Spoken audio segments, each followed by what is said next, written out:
One of the points of cognitive therapy is to be humanistic and optimistic, and to like other people, connect with other people, but also be optimistic in your own life. And if you are, you're going to have a much happier life than otherwise. So that's what I would say is the secret. Is optimism something you think that can be learned? Yeah, and you can learn optimism by deciding that you're going to look at the positive side of things, because many things in life, perhaps most things, have either a positive or a negative. And you can look at the negative, or you can focus on the positive element. And I noticed that in myself. No matter what happens, it seems I always make a virtue of it.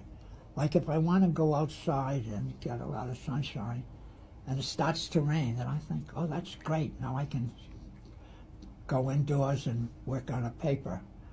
Or if somebody doesn't answer a phone call, then I think, well, that's good, because probably he or she is too busy, and that's a good reason for them not. So it's a question as to what you focus on. And people who are depressed, of course, tend to focus on the negative. And so part of our therapy consists of what we call the mastery and pleasure principle, which is focusing on the things that you have accomplished, that you're accomplishing now, even though they are very difficult, and particularly if they're difficult.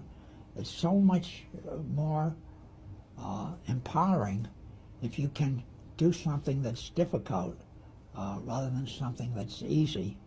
And the same thing for pleasure. People tend to be genetically wired to be able to attach more significance to the negatives than to the positives. And so it does take training the mind to focus on what's good. And what you'll find is that there are more good things that are happening than bad things, but the bad things tend to overshadow the good things. And so it is a question of focus.